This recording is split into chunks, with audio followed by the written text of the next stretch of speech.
Allez, salut tout le monde, ravi de vous retrouver. On est donc vendredi, émission pour les experts uniquement. Je fais encore une fois l'avertissement, parce qu'on ne vous avertit jamais trop. Si vous êtes de niveau débutant, c'est clairement pas fait pour vous. Non seulement je ne vais pas vous simplifier la tâche, mais pire, vous allez probablement vous intéresser à des trucs que vous devriez même pas écouter. Les intermédiaires, comme d'hab, si vous vous amusez à écouter et à pratiquer les choses que je partage ici, ayez l'intelligence de le faire avec un levier au plancher, à savoir exécuter la taille de l'eau la plus petite que vous pouvez faire si vous voulez jouer dans la cour des grands. Sinon, soyez encore une fois conscient que quand vous étiez à l'école, avant d'arriver au lycée, vous avez fait la maternelle, puis la primaire et le collège. Donc voilà, hein, comme toujours, envoyez un élève de maternelle direct au lycée et vous allez voir comment il échoue. Bref, en tout cas, ça m'étonnerait qu'il arrive à passer une classe. Bref, toujours ces avertissements avant tout. Alors, on va faire le tour. Je pense qu'on va aller direct à l'essentiel. On va parler un petit peu crypto. Je vais vous donner les niveaux sur lesquels je vais essayer d'intervenir sur l'Ethereum. Euh, Comme toujours, puisque je commence à douter du fait qu'on aille jusqu'à 140 sur Ethereum, donc je vais réajuster. On fera ça après, je vais vous expliquer comment je le fais. On va parler d'abord S&P 500 et tous les marchés américains. Donc le premier truc que je vois ce matin, c'est donc que le Nikkei se stabilise, mais alors quand on voit la tronche du gap, c'est de dire waouh. Bon, par contre, je vous rappelle encore une fois que dans des tendances baissières, les gaps ne sont pas de nécessité d'être refermés, hein. Je dis par exemple, tout cela, effectivement, on les a ouverts depuis un bon moment. Je ne vois pas, enfin, ne vous dites pas que de laisser des gaps ouverts sur le Nikkei, ça nous oblige à y aller, hein. Encore une fois, là, on est sur des mouvements de marché où ça, de toute façon, on peut le laisser ouvert, il n'y a pas trop de problème.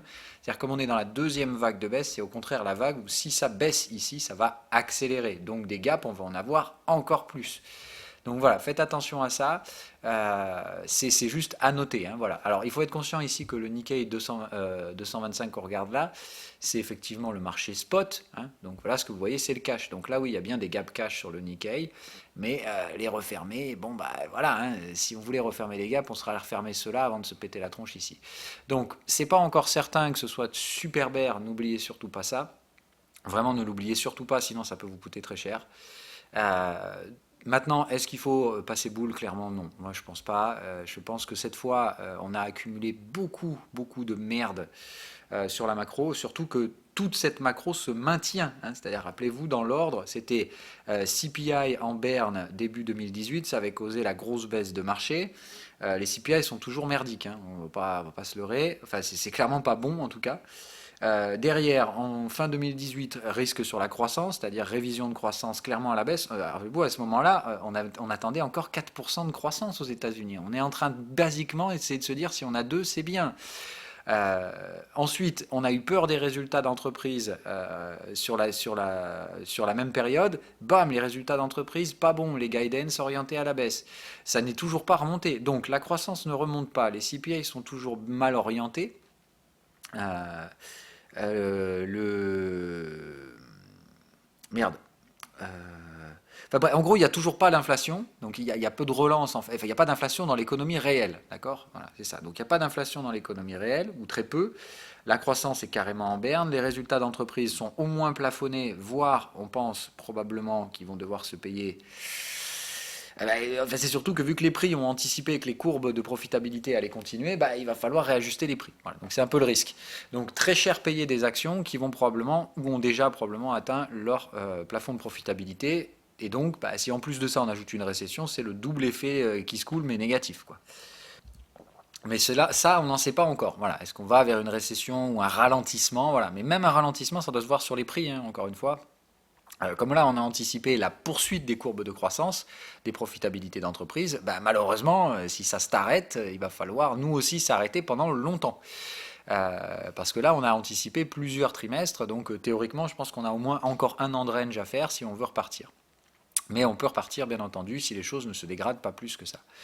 À Shanghai, bon, ils sont toujours fermés, donc on attend. Et en zone euro, toujours pareil, hein, c'est plutôt mal orienté. Maintenant, attention, moi ce qui m'inquiète, c'est toujours cette potentielle structure-là.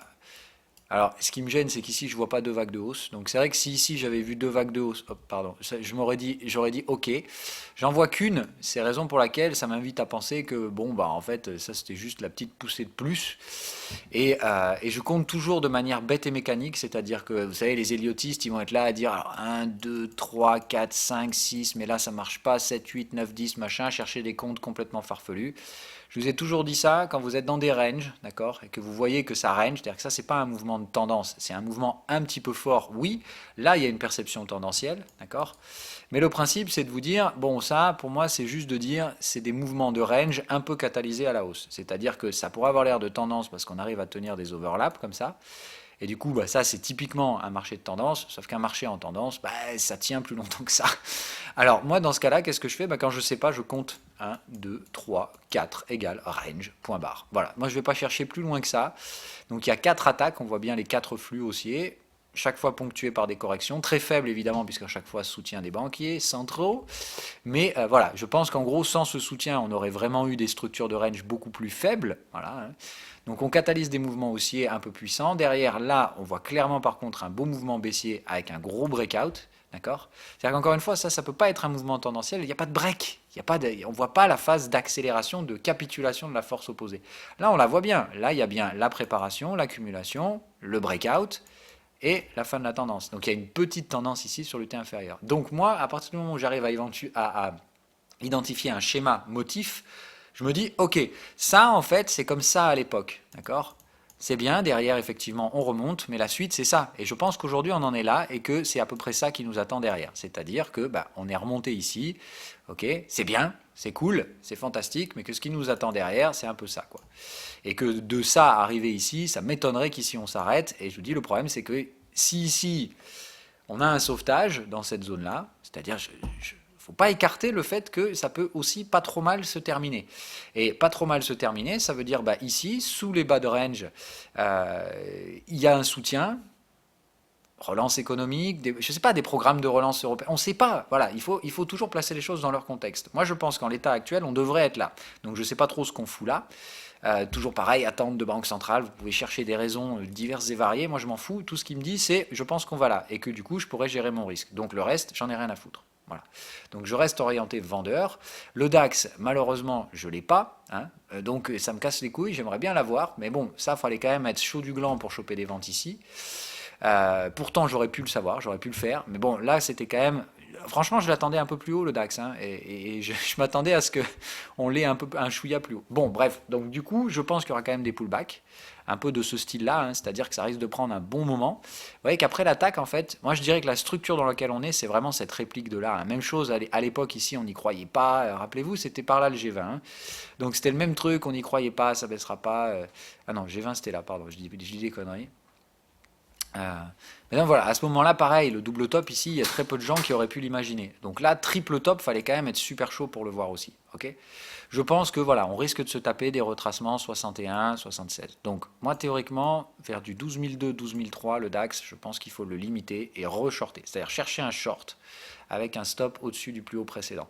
Tout simplement parce que je pense qu'on est en tendance baissière. Donc il faut renverser vos schémas logiques. Vous faites quoi? Vous prenez vos putains de graphiques et vous inversez vos courbes si vous n'y arrivez pas. Et tout de suite, vous vous direz, ah ouais, bah c'est vrai qu'un truc comme ça, c'est plutôt intéressant, j'achète le pullback et je me protège sous le bottom. Et bah ouais, je pense que c'est tout simplement ça qu'il faut faire. Donc oui, je sais, certains en disent encore, il est trop bearish, il est trop machin. Bon, bah, voilà, il y a bien un moment où en tout cas les bears vont avoir raison. Je pense que bah, c'est pas le moment en tout cas de commencer à renverser sa chemise. Quand on a eu un biais baissier, je pense que c'est le moment de continuer à l'exploiter. Je pense que notre temps commence enfin à arriver. Ça aura pris du temps, hein. C'est-à-dire que moi je pense que. Alors le DAX, non. Le DAX, j'ai commencé à le vendre, je ne sais plus trop quand, mais beaucoup plus tard. Le DAX, je crois que j'ai commencé à le vendre par là. Voilà. Donc ça va, vous voyez que franchement, je ne m'en suis pas trop. Pour des ventes mensuelles, encore une fois, hein, je parle bien de scénario de fond, qu'on soit bien d'accord. J'ai dit derrière, vu les risques qu'on a accumulés, je refuse d'acheter à plus court terme pour des raisons évidentes, d'accord. Mais j'ai juste dit, par contre, c'est un scénario de long terme. J'ai jamais dit que je vendais en horaire et compagnie. J'allais très agressivement en horaire chercher des ventes dans ces scénarios-là, hein. Mais il faut bien que vous ayez compris ça, c'est important. Moi, c'est des ventes mensuelles que je fais à partir de là et je pense clairement qu'on ira chercher mes objectifs mensuels derrière. Donc, j'aurais fait un bon trade, point barre. Évidemment, comme c'est des trades très longs qui demandent une forte résilience, bah, tout le monde m'a mis encore comme d'hab chez les permabères, c'est le grand classique.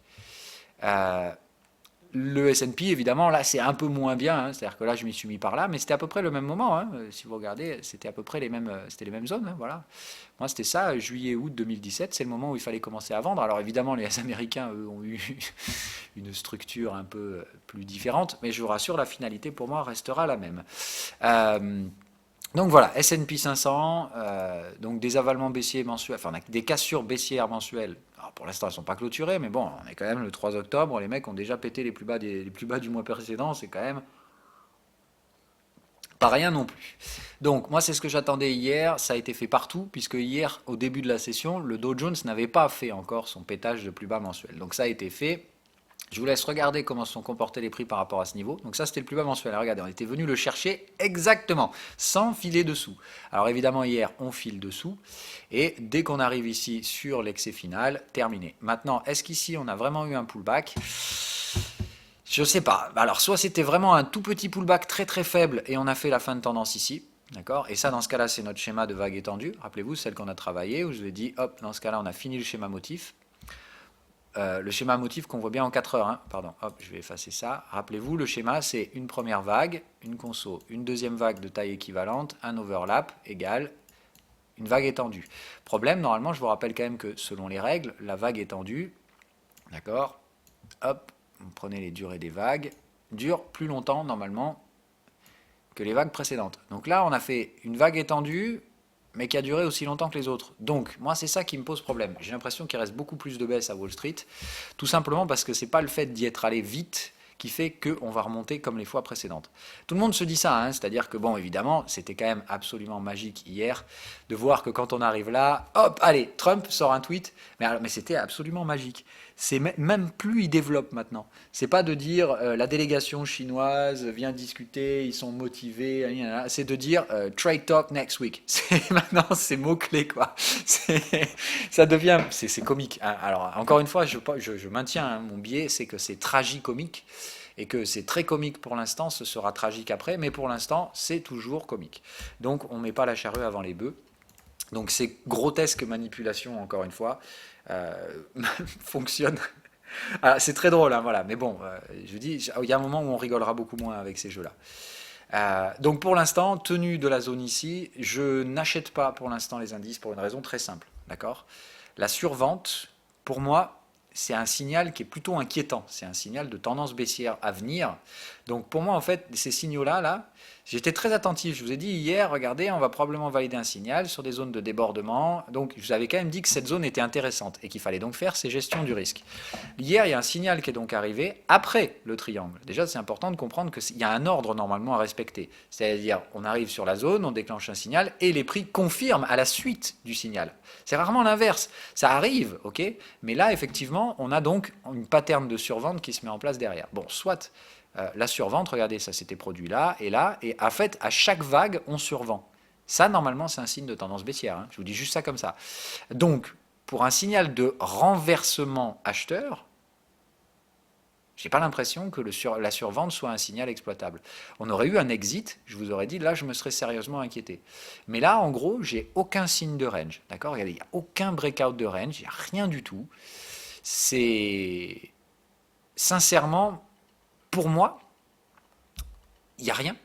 Il n'y a rien à exploiter. J'ai l'impression, en fait, que ce truc-là, on n'a pas encore breaké. Alors que dans un range, on vient toujours chercher une structure de breakout. Donc en fait, moi, j'ai l'impression que là où on est ici, c'est l'équivalent de là où on était là. Un peu de volade, tout le monde pense qu'on va s'en sortir, et puis bam, on se reprend une quenelle quelques jours après. Donc je pense qu'il en reste une grosse à venir à Wall Street. Clairement parce que le momentum ici, voilà. Et comme on doit faire une vague étendue, théoriquement la survente est tout sauf un signal de retournement. C'est au contraire un signal qu'on arrive dans la phase de tendance. Donc je pense qu'il nous reste des mouvements baissiers à faire à Wall Street. Je pense toujours qu'on vient minimum vers cette zone-là. J'ai pris le Dow Jones, mais je pourrais prendre le S&P 500, hein, c'est la même chose. Là ici, on voit bien les signaux de range par contre. Donc je pense que c'est quand même relativement limité en termes d'amplitude. Je rappelle que cette target, elle est mal placée. Hein. Théoriquement, elle arrive là. Donc ici, pour l'instant, on est plutôt parti pour faire ce que je vous disais hier. derrière, j'ai l'impression qu'on va essayer d'accumuler ici et qu'on va direct foncer là et que ici, on a plutôt intérêt à sauver le mulet parce que si ici ça ne sauve pas, bah, ce sera la tendance baissière. Donc faites très très attention à ça. Ok ? Donc pour l'instant, moi je garde mon biais vendeur, je vois aucune raison d'inverser ces biais-là. Je pense toujours qu'on est en train de travailler et qu'il y a plus de baisses à venir sur certains indices plus que d'autres. Je pense que sur le S&P 500, on va rester plutôt neutre, mais je pense que sur le Dow Jones et le Nasdaq, on risque de se prendre les quenelles. Je les vois beaucoup beaucoup plus faibles, hein, nos potes Dow Jones et Nasdaq. Eux, je pense qu'ils vont essayer d'aller même chasser sous ces bottoms-là. Alors que le S&P risque de tenir. Hein. Mais voilà. Pour moi, le Nasdaq, c'est très très très très très très très très mal orienté. Alors, ils essaient évidemment de sauver les trendlines, hein, on le voit bien. C'est-à-dire que la trendline que je vous disais que je pense qu'on va aller traiter sur le S&P 500 fait qu'à mon avis, on va péter celle du Nasdaq. Ok ? Donc hier, de toute façon, vous le voyez très bien, qu'est-ce qui a été payé ? Voilà, Apple, Microsoft, donc le Nasdaq. Ok ? Donc, c'est les sauvetages habituels, sauf que je vous rappelle que cette fois, on attaque des supports de Nasdaq sans avoir franchi les résistances. Je vous rappelle aussi que le S&P 500, qui est passé très proche de ses sommets historiques, ce n'est pas du tout le cas pour le Nasdaq. Donc, voilà, moi ça m'inquiète toujours par rapport à la lecture globale, d'accord ? Il n'y a plus beaucoup de choses haussières pour les marchés américains, sauf l'emploi. Donc l'emploi, ça arrive aujourd'hui, ça a plutôt intérêt à ne pas décevoir, parce que sinon je pense qu'on remet -2 ce soir, et qu'on va clôturer une semaine très très moche pour les indices américains, qui probablement donneront des signaux de vente confirmés en hebdo pour les semaines à venir. Donc très probablement derrière 10 à 12 semaines de vente. Enfin de flux vendeurs. Donc pas très bandant. Ça veut dire quoi ? Ça veut dire que des valeurs comme Apple, hier, elles ont tenté le sauvetage après le basculement sous les supports. Moi, dès que ça tient une clôture daily sous les supports, je renforce Apple. Hein. Qu'on soit bien d'accord, je vous l'ai dit direct. Hein. Microsoft, pareil, sauvetage hier, on essaie de revenir taper la zone ici, mais pareil, hein, j'ai déjà renforcé Microsoft. Doucement pour l'instant, mais je suis au maximum de ce que je veux faire. Et pour l'instant, donc, j'attends sagement. Je pense que les informations sont insuffisantes, mais dès qu'on bascule dans les parties basses, c'est-à-dire que pour l'instant, imaginez-vous que si vous ne savez pas, vous vous dites, ok, on prend ça et vous vous dites, partie haute des canaux de contexte égale optimisme. Donc tant qu'on est là, c'est optimisme. Dès qu'on glisse là, c'est pessimisme. Dès qu'on va glisser là, comme il n'y a plus beaucoup de bonnes nouvelles, c'est pas simplement un pessimisme exacerbé de trop de permabères qui veulent vendre et compagnie. Non, non, ça c'est des structures buy the dip. Des mecs qui veulent vendre quand il y a encore de la croissance et tout ça. Là, le problème, c'est qu'on n'a plus grand-chose sur lequel se reposer, si ce n'est de dire qu'on a anticipé effectivement des bénéfices qui probablement ne seront pas là. Qu'on peut au mieux espérer maintenir le niveau de profitabilité des entreprises, c'est-à-dire ne pas entrer en récession, mais entrer en croissance molle, en croissance nulle. Oui, ce sera bien, mais dans ce cas-là, il faut supprimer toutes les espérances de gains folles qu'on a faites au cours des 2 dernières années. Raison pour laquelle, pour moi, les valorisations des entreprises se trouvent à peu près 30% plus bas sur les niveaux qu'on cotait en 2016. 2016-2017, c'est là que pour moi, elle se trouve la valeur des entreprises. Donc, pour acheter, j'achète la valeur. Moi, j'achète pas les espérances futures et paraboliques de l'imagination humaine. Il y a des gens qui veulent le faire et qui pensent que tout va bien se passer. Ils font un pari. Moi, je trade. Voilà. Moi, pour acheter des actions, je pense que leur prix, c'est 30 à 40% moins cher. Enfin, 30% moins cher pour un prix intéressant, mais ça risque d'être moins 40 parce qu'on a accumulé quelques petits risques qui vont probablement catalyser de la panique. J'ai dit, les ETF et compagnie. Hein. Donc, je pense qu'on peut être un petit peu plus exigeant par rapport au prix d'entrée sur ces valeurs-là, mais en attendant, je pense qu'il faut clairement attendre. C'est-à-dire qu'acheter, ce n'est pas intéressant. Donc, soit vous vendez à découvert, soit vous ne faites rien. Mais pour acheter, il faut attendre. Voilà. Pour faire simple un petit peu, mais je pense que ça, vous l'avez déjà compris. Bref, donc, pour aller à l'essentiel, toujours très compliqué. Une semaine qui va évidemment se jouer sur le NFP. C'est très très compliqué de dire quel sera ce NFP. Le chiffre ADP est pas bon. Le chiffre NFP, je ne sais pas ce qu'il sera. Est-ce qu'il va remonter le taux de chômage? N'oubliez pas de regarder la composante salaire horaire moyen, c'est très important parce que ça c'est donc un dérivé premier de l'inflation. Hein. Si vous voyez le salaire horaire moyen continuer son rythme de croissance de 3% annualisé, ça veut dire que normalement d'ici quelques mois on devrait quand même se retrouver avec une hausse de l'inflation. Problème, comme ça n'arrive toujours pas, ça traduit toujours pour moi le même problème, hein. C'est-à-dire qu'on a de la croissance mais qui ne produisait pas de répartition de la richesse, c'est-à-dire que cette croissance, elle était accaparée par les riches et par les gens qui sont investis dans les marchés financiers, c'est-à-dire que c'était une croissance folle des prix des prix boursiers, hein, j'entends bien, donc pas des prix réels, d'accord, pas des prix, autrement dit, pas de hausse de salaire, donc pas de hausse de prix. Les profitabilités d'entreprise étaient dégagées pour non pas de l'investissement et de la recherche et développement, bon, une partie, hein, toujours, mais surtout du paiement de dividendes et du rachat d'actions. Donc autrement dit, on fait tourner l'argent dans la même sphère, entre les mêmes gens. Et évidemment, on ne rémunère pas le salarié, et évidemment, la marge productive, elle permet de faire baisser les coûts, elle permet de faire baisser les prix de vente. C'est-à-dire qu'au lieu de faire bénéficier de la création de richesse à l'intégralité de l'économie, en montant les salaires, créant de l'inflation, d'accord. Non, non, en fait, on en profite pour faire baisser les prix de vente pour gagner en concurrence.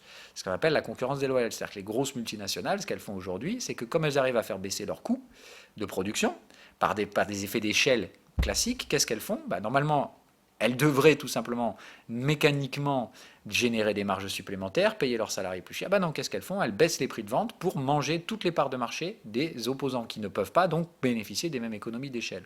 Donc ça produit quoi? Ça produit tout simplement une économie monopolistique. Donc ça finit toujours très très mal dans l'histoire. Je vous invite juste à regarder l'histoire de l'Angleterre.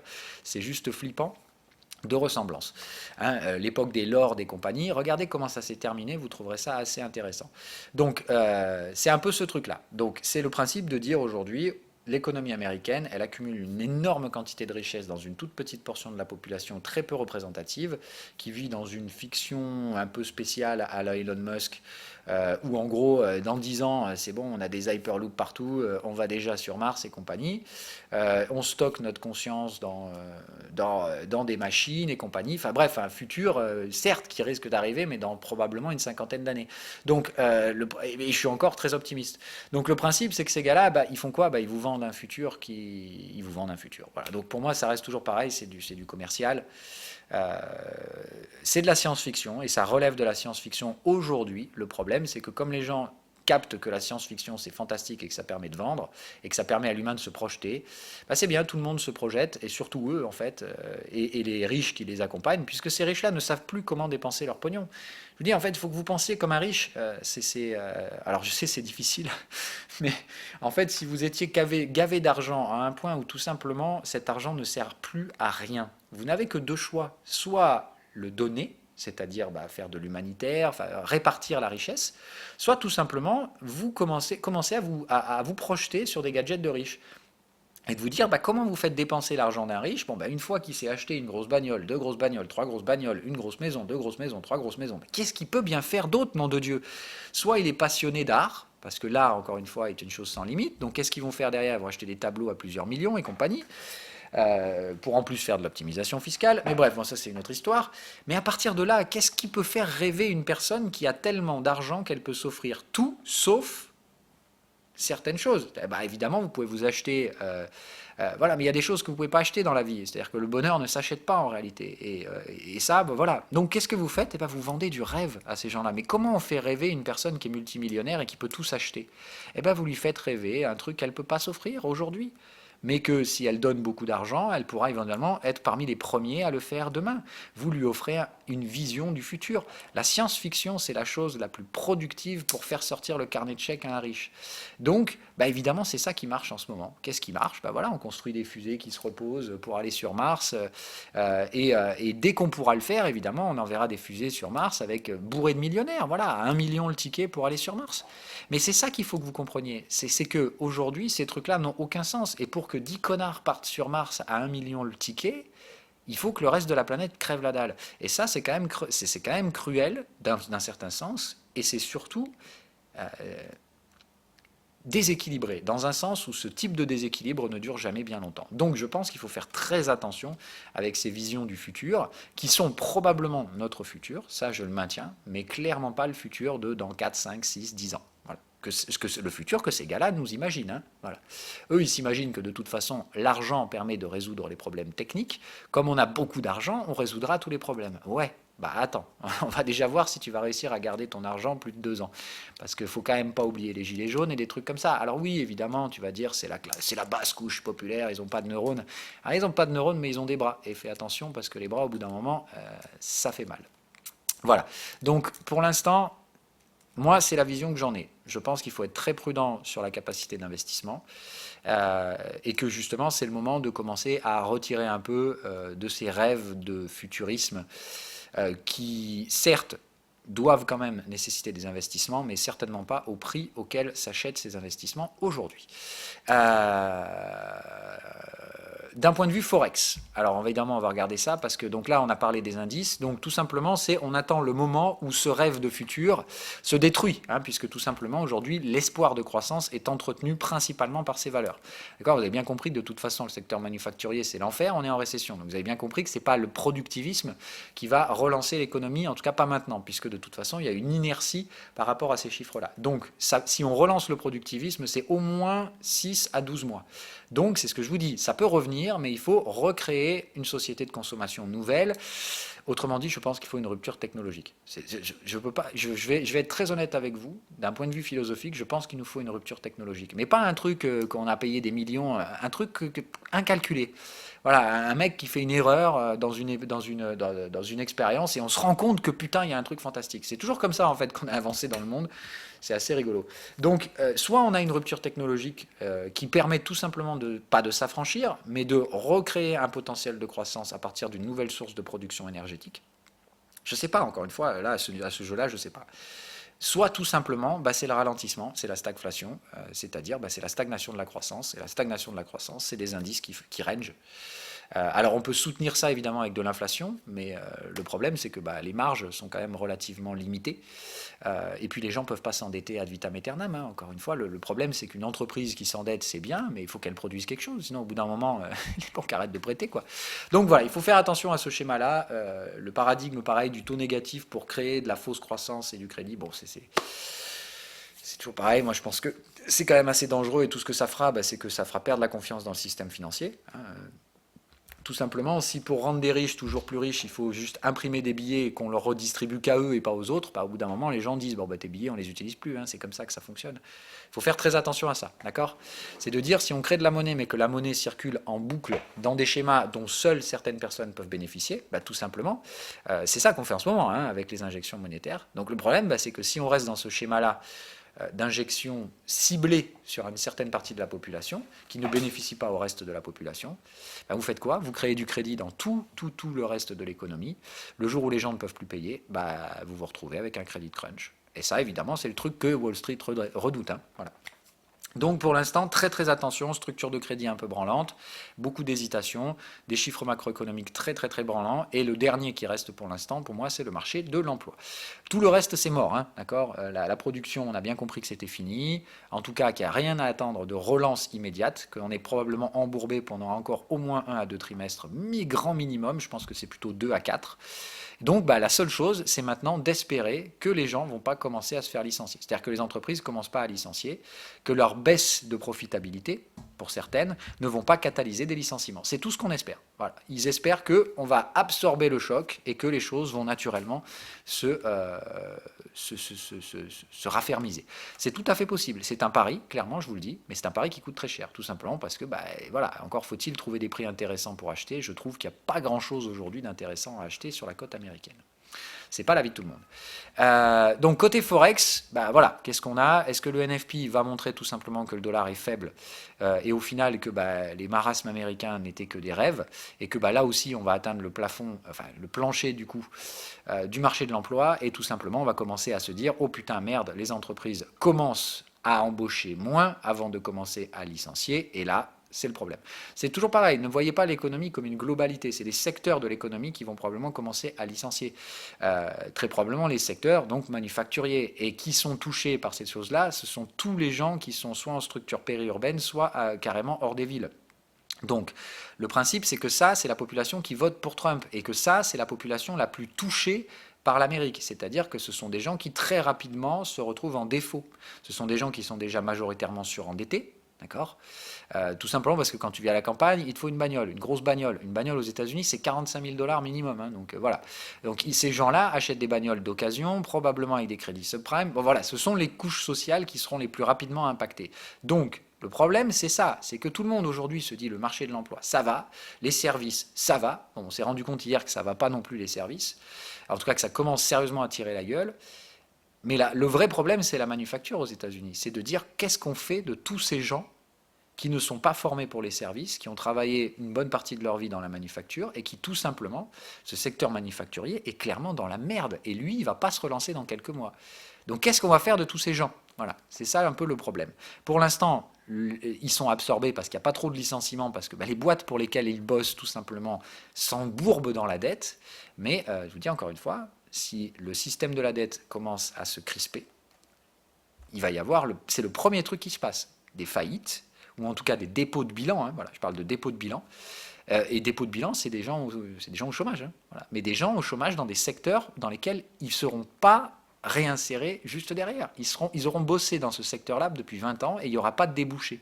Donc c'est ça le problème, je pense, des États-Unis. C'est la restructuration de la masse salariale et surtout de la masse salariale en provenance des secteurs manufacturiers. Donc il faut faire très attention à ça. C'est ça le problème des États-Unis. Ça, en plus des subprimes automobiles et des 2-3 conneries sur lesquelles il y a un petit peu des risques de crédit. Ok? Donc, toujours pareil, c'est que les gens ont vu le moins mauvais de par tout le reste, parce que les autres ont été plus faibles, donc on s'est dit, comme d'hab, dollar refuge, on va là-bas parce que c'est là-bas que c'est le plus résilient, que l'économie est la plus résiliente. Mais c'est toujours le même aspect autoréalisateur, c'est de dire qu'en fait, comme les gens stockent la masse en dollars très rapidement, ça accentue ces phénomènes-là. C'est-à-dire que ça rend l'Amérique plus forte et ça rend le reste du monde plus faible. Mais c'est totalement stupide que de raisonner de manière unidirectionnelle. Il faut bien comprendre que les flux de capitaux vont dans un sens et dans l'autre. Si les États-Unis commencent à tomber, qu'est-ce que vous pensez qui va se passer? Les gens vont retirer immédiatement leurs dollars pour réinvestir partiellement dans des entreprises chez eux qui sont beaucoup moins chères. Donc ça fait quoi ça mécaniquement? Mais ça destroy le dollar. Donc moi je pense que c'est ça le mouvement à jouer. Maintenant, c'est un mouvement swing, c'est un mouvement global qui normalement doit se mettre en place. Maintenant, pour l'instant, ça ne veut pas. Donc moi j'attends le moment où tout le monde va commencer à comprendre que les États-Unis ne sont pas plus forts que le reste du monde. Et à ce moment-là, ça se mettra en place.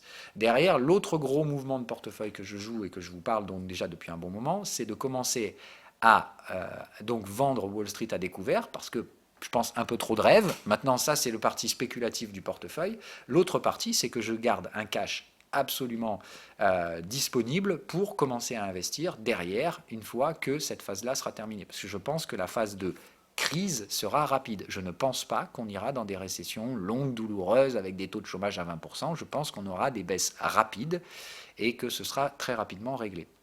Voilà. Je ne vois pas, clairement pas, pour ma part, de nécessité de récession. Par contre, des baisses de prix parce qu'on a accumulé des risques, ça, je pense que oui. Et après, derrière, comme je vous l'ai dit, moi, je suis plutôt favorable à ce truc-là sur une orientation de portefeuille. Là, on fait de l'expérimenter, mais pour les moyens long terme. Là, j'ai pas envie de faire de l'intraday. Je ne peux pas faire d'intraday avant le NFP. Vous avez bien compris que voilà, là, en ce moment, pour la gestion du risque, ça dépend de ce qui va se passer cet après-midi. J'ai pas le chiffre, vous l'avez pas, et on ne sait pas comment le marché va réagir. Je pense toujours qu'on ira plus bas, mais il faut que le chiffre soit décevant. Bref, sur l'orientation moyen terme, je pense de toute façon que pour moi, le changement de paradigme est déjà en train de s'opérer dans les consciences. Et que je pense malheureusement que l'avenir se passe plus en Chine qu'aux États-Unis. L'avenir, je pense, à 20 ans. Hein, c'est-à-dire que aujourd'hui, si on veut investir dans des choses à moyen terme, je pense que c'est malheureusement plus en Chine qu'il faut le faire. D'ailleurs, moi, je vous le dis direct, hein, je pense que l'année prochaine, je prendrai 2 mois de vacances pour retourner en Chine, apprendre le chinois, enfin commencer à apprendre le chinois et des trucs comme ça. Je pense que c'est des choses à faire aujourd'hui, tant qu'on n'est pas trop vieux. C'est-à-dire que je suis encore à l'âge où je peux continuer à apprendre des trucs. Donc moi, perso, je vais pas attendre d'avoir 50 balais pour apprendre le chinois, hein, vu le merdier que c'est. Voilà, donc il est probable que l'année prochaine, je continuerai, hein, je vous ferai les émissions depuis là-bas, hein, voilà.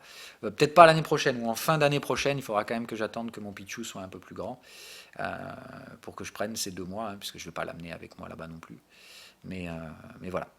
Donc, c'est prévu, hein, mais voilà. Moi, je vous dis, mon orientation de portefeuille, c'est plutôt aujourd'hui de dire que il y a probablement une crise politique qui va arriver en Chine. Donc, je n'investirai pas en Chine tant que la crise politique ne sera pas mise en place. Mais je pense que de toute façon, c'est une crise politique mondiale. Voilà. Donc, en fait, c'est stupide d'imaginer que la Chine sera voilà, c'est-à-dire que si vous regardez aujourd'hui le paradigme américain, c'est-à-dire si vous raisonnez comme un Américain, pour un Américain, la Chine c'est intenable, ça tiendra jamais leur truc, Voilà, en gros, Hong Kong, c'est les gilets jaunes. Voilà. Ça va continuer et ce qui se passe à Hong Kong, c'est juste le début de ce qui les attend derrière. C'est-à-dire la remise en cause du Parti communiste. Mais le principe étant de dire, déjà d'une, allez en Chine, vous vous rendrez compte d'un truc, c'est que ça n'a rien à voir avec les Américains, et que allez aux États-Unis derrière, vous vous rendrez compte de l'énormissime ethnocentrisme des Américains. Ethnocentrisme des Américains. C'est flippant, un Américain, il est incapable de penser comme quelqu'un d'autre. Il pense comme lui, et c'est tout. C'est-à-dire que l'ouverture d'esprit américaine, waouh, c'est quand même un truc de ouf. C'est relativement fermé. Donc, ils étudient la Chine avec une vision américaine. Autant te dire que le fossé est énorme. Donc, et puis surtout, regarde la paille dans l'œil de ton voisin et oublie la poutre dans le tien. C'est quand même flippant. Hein. Je veux dire, d'un point de vue soulèvement étudiant aux États-Unis, je doute que la classe étudiante soit très en accord avec les politiques de Trump et les politiques républicaines. Donc, il faut quand même faire très très attention à ça aussi. D'accord ? Les révolutions populaires, elles existent. Évidemment, on préfère éviter de se dire qu'elles vont arriver demain. Il y a peu de chances, évidemment, que ce soit le cas. Surtout dans les politiques consuméristes dans lesquelles on est aujourd'hui. Hein, les gens préfèrent le calme et la consommation à la révolte. Mais, encore une fois, faites très attention. Le problème de la révolte, c'est que les gens se taisent quand ils se sentent seuls. Si demain le monde se réveille, vous verrez que c'est le monde entier qui se réveille. Tout simplement parce qu'aujourd'hui, malgré les manipulations de l'information circule sur des canaux parallèles. Ce qui veut dire que si demain il y a une révolution en Chine, vous croyez sérieusement que ça va se cantonner à la Chine ? Voilà, donc faites attention à ça. Ces biais qui me semblent encore une fois des raisonnements très américano-américains, c'est-à-dire très nombrilistes et très ethnocentristes, consistent à dire de toute façon ce sera toujours pire ailleurs que chez nous. Bah non mon gars, regarde ce qui se passe chez toi et il se passera la même chose qu'ailleurs. Donc si on va vers des bouleversements politiques, ce sera mondial, d'accord ? Si on va vers un maintien de la croissance et un maintien des systèmes politiques, et un maintien tout simplement de cette bipolarité mondiale, hein, c'est-à-dire d'un côté un parti communiste très extrémiste, et de l'autre côté en fait un parti républicain extrêmement, très extrémiste lui aussi en réalité. C'est cette bipolarité qu'on a, si elle se maintient, dans des partis relativement extrémistes. Alors, voilà, le niveau d'extrémisme, c'est dire on peut toujours faire pire. Hein, je veux dire, regardez le Parti communiste chinois actuel et bon, bah voilà, étudiez un peu l'histoire de Chine et vous vous rendrez compte que sous Mao, c'était pas non plus super bandant. Hein, donc voilà. Enfin, faut quand même vous dire qu'il y a toujours pire. Donc, est-ce qu'on peut aller dans le pire à la fois au côté Parti communiste chinois et Parti républicain américain ? Oui, on peut clairement faire pire. Hein. Maintenant, jusqu'où on peut aller avant que les gens se soulèvent, ça c'est la grande question. Je pense qu'on n'en est pas encore à l'étape des soulèvements, mais de penser stupidement que le soulèvement atteindra les voisins et pas soi-même, ça c'est quand même d'une bêtise affligeante. Bref, donc voilà, en tous les cas, si on passe la crise politique, si on évite la crise politique, pour ma part, c'est plutôt en Chine que je réaliserai mes investissements. S'il y a crise politique, eh bien tout simplement j'attendrai qu'elle se passe et ce sera juste après cette dernière qu'il faudra investir. Autrement dit, moi je vois ça sur un horizon 5 ans. Je vois 5 à 6 ans d'incertitude, enfin entre 2 et 10 ans, voilà, au maximum. Entre 2 et 10 ans d'incertitude, je dirais 2 ans à passer pour laisser passer la crise économique. Et je parle bien d'une crise économique, pas d'une récession. Simplement d'une crise économique un peu catalysée et surtout d'une crise financière. Enfin, en tout cas, une crise financière éclair.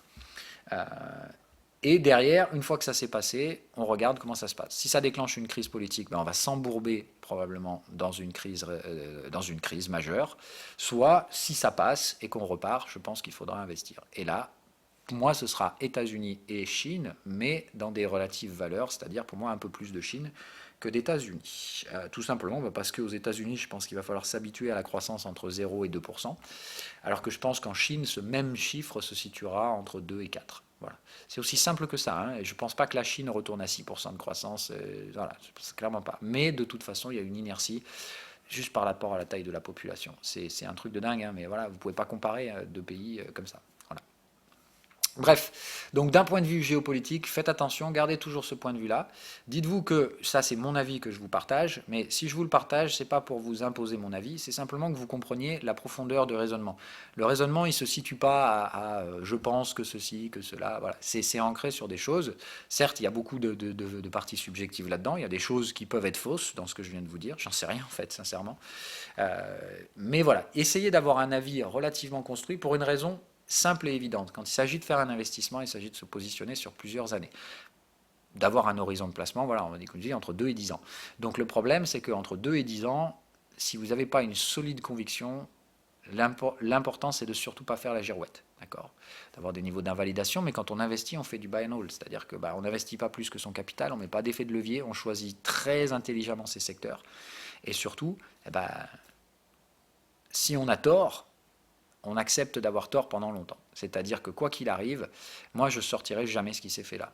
Après, un investissement, c'est pas d'acheter 2-3 boîtes, qu'on soit bien d'accord, c'est pas d'acheter dans 2 ou 3 boîtes, c'est de répartir son risque dans plusieurs boîtes, ce qui fait que normalement vous pouvez pas tout rater. Mais vous trouvez forcément les boîtes qui vont monter. Celles qui montent pas, tant pis.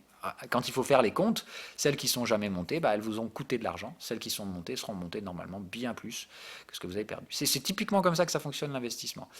C'est du buy and hold. Et ça, il faut bien que vous compreniez la différence entre un trade spéculatif et un trade buy and hold. Un buy and hold, je m'en bats les couilles de savoir quel est le prix de l'actif dans 1, 2 ans, 3 ans. Voilà. General Electric, clairement, je m'en fous de savoir si dans un an on est toujours sur les prix actuels, ça ne me change rien du tout. Voilà. Voilà, la durée du placement est relativement longue. C'est tant qu'on n'atteint pas les objectifs, je fais rien. Voilà.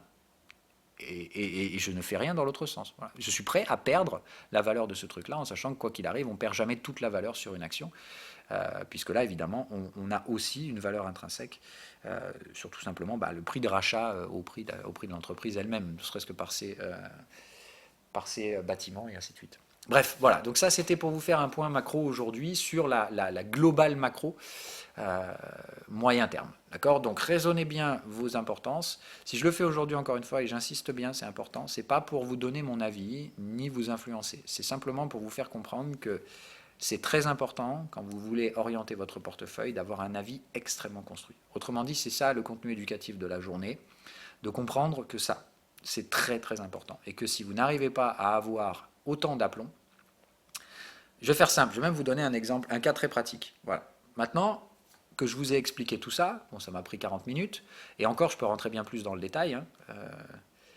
imaginez-vous la quantité astronomique d'énergie qu'il faut pour arriver à me faire changer d'avis.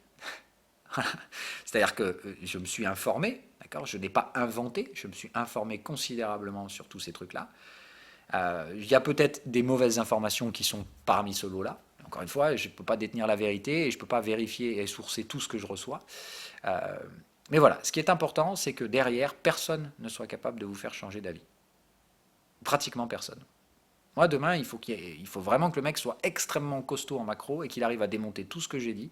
C'est-à-dire qu'il arrive à me prouver que j'ai objectivement tort sur tout ce que j'ai dit, ce qui me semble quasi impossible, pour que je change d'avis. Autrement, je ne changerai pas d'avis. Et c'est ça qu'il faut que vous arriviez à faire. Ce n'est pas de l'obstination, c'est tout simplement de l'information. Dans ce jeu-là, il faut vous informer, et vous informer de préférence chez des bonnes sources. C'est-à-dire qu'il ne faut pas regarder tout le temps la même source, sinon c'est biaisé. Et puis à partir de là, voilà, il faut arriver à vous construire un consensus. C'est un consensus personnel. C'est-à-dire que chacun aura des consensus différents. Voilà. Moi, mon choix est fait. Simplement, j'aime bien les deux, j'irai chez les deux, mais j'irai plus en Chine. Voilà. Et comme je vous le dis, j'irai vérifier ça de toute façon, parce que investir en Chine sans parler chinois, je ne vous parle pas du merdier. Donc il faudra de toute façon investir du temps, là aussi, en plus d'investir de l'argent pour aller dans l'empire du milieu. Bref, voilà, sur ce, je vous souhaite à toutes et à tous un bon week-end. Je vous dis à lundi, je suivrai les cryptos pendant le week-end. Pardon, je vous avais dit que je vous donnerais mon prix sur l'Ether, j'ai complètement oublié. Je vais le refaire. Donc je pense que sur l'Ether, on va tenir ce bottom. Donc je pense que quand même, on va faire une petite pichenette par là, histoire de faire un nouveau point bas. Alors ça, c'est une règle que je vous donne à vous, les experts. Donc très bien, comme ça, je vous aurais donné quand même une règle technique. On n'aura pas fait que du blabla. Quand il s'agit de faire des vagues daily, c'est un truc que j'ai souvent remarqué. Le marché va essayer d'imprimer un nouveau plus haut, plus bas de 7 bougies. Alors ça, je peux vous expliquer pourquoi. Il y a une occurrence technique derrière. Est-ce que vous connaissez les fractales? Alors, je pense que oui, normalement, depuis le temps. Est-ce que vous savez que la fractale de base, c'est une fractale 7 périodes? Donc, comme toujours, c'est pas ancré, c'est pas vide de sens, c'est pas inventé du néant. Mais le marché a souvent tendance, quand il est comme ça et quand il est hésitant, à venir tester un plus bas de 7 jours, d'accord, ne serait-ce que pour créer une fractale daily. Okay, donc de 7 bougies, je ne parle pas de 7 jours, parce que c'est important, surtout sur ces marchés-là. Ici, c'est tous les jours, mais sur les autres marchés, c'est 5 jours sur 7. Donc là, c'est une semaine parce qu'on code 7 jours sur 7. Mais donc voilà. Donc quand vous vous dites 7 bougies, ça fait 1, 2, 3, 4, 5, 6, 7. Donc je pense qu'on peut venir tester cette zone-là. C'est dire, voilà, paf, on vient par là. Alors je ne pense pas que ce sera aujourd'hui, je pense que ce sera pendant le week-end. Raison de plus, je pense moi que c'est vers ces zones-là qu'il faut venir chercher. Donc vous notez ça. Mais moi perso, dès qu'on vient chercher là-dessous, ou proche de cette zone-là, je pense que je vais acheter des Ethers. Voilà. Je ne vais pas mettre autant d'Ethers que je voulais. C'est-à-dire que je garde toujours mon ordre à 140, mais ce que je vais faire, c'est que je vais probablement virer la moitié du volume acheteur que j'avais mis à 140 pour acheter vers les 160. Voilà, tout simplement. Je garderai les deux, hein. C'est juste de dire, en gros, je vais être un peu moins agressif sur mon niveau de prix, je vais en prendre la moitié ici, et je garde quand même la moitié à 140 au cas où. Hein, voilà. Et je pense qu'en fait, ici, on est vraiment en train de constituer un bad range sur les Ethers.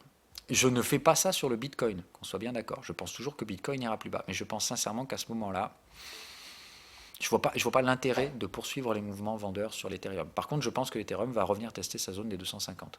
Et je pense qu'en fait, il y a un trade à jouer ici, avec achat, sécurisation, et après, on voit ce qui se passe. Je n'ai pas dit qu'ici, on allait nécessairement réaliser un breakout. Je pense que l'accumulation risque même de se poursuivre ici. C'est-à-dire que je pense que ce qui nous attend, c'est un truc comme ça. Tac, tac, tac, avant un retour haussier. D'accord ? Mais je pense qu'ici, l'échec qu'on a eu au franchissement de la résistance sur les 240, je pense qu'on va le faire, mais avec un petit retour. C'est-à-dire qu'en fait, ici, je pense que j'avais quand même raison de viser 240. Je pense qu'on y va, hein, 240, 250. Mais je pense qu'on sera venu faire ça d'abord pour emmerder le monde. Voilà, c'est tout simple. J'ai pas l'impression que l'Ether soit baissier. J'ai juste l'impression que l'Ether va aller à 240, mais que cette partie-là, c'est juste... En fait, si vous vous rappelez, le scénario de base, c'est la dominance BTC. La dominance BTC, elle fait exactement ce que je voulais pour l'instant. Sauf que ça, c'est la partie qui m'a juste baisé la gueule. Voilà. Donc je pense que c'était tout simplement que trop de gens faisaient la même chose et que des market makers se sont dit ok super, on peut faire ça et on ira quand même là derrière. Mais au lieu en fait de leur donner raison et de faire ça, on va d'abord leur péter la gueule et après on y va. Mais je pense que le scénario reste tout à fait viable. Donc je pense que je vais tout simplement reprendre cours à ce scénario-là. Mais je pense qu'il faut attendre un petit repli pour avoir un prix légèrement plus intéressant. Voilà. Donc pour ma part, hein, je m'attends normalement, donc voilà, hop, venir ici et de me dire, voilà, dès qu'on vient tester ces zones de prix, ça m'intéresse. Et dès qu'on glisse dessous, je pense qu'il faut acheter des Ethers. Ok ? Glisser dessous ou venir travailler ces zones de support. Je pense qu'on va passer marginalement dessous. Voilà. Donc je vous donne la zone de volume, c'est à partir de... Alors normalement, il faudrait prendre tout le mouvement haussier. Bon ben, le bottom est là. Alors, voilà, donc je vais cacher tout ça. Voilà. Bon, comme ça m'évite de mettre un fixed range, hein, vous avez compris le principe. Donc voilà, normalement, il faut glisser sous 166,92. C'est à partir de là que c'est intéressant. Ok ? Donc c'est à partir de 166,92 et de préférence glisser là-dessous. Ok ? Notez bien ça. Pour moi, c'est ça, les recherches d'achat. Merde, pas celle, entry buy. Donc voilà, ce sont des entrées, donc là, spéculatives, il y a pardon, pas spéculatives, des entrées buy and hold pour ma part, mais avec des volumes relativement limités. On est bien d'accord, j'y vais doucement, mais ce volume-là, je ne le sors pas. Il n'y a pas de stop loss associé à ces positions-là. Voilà, voilou.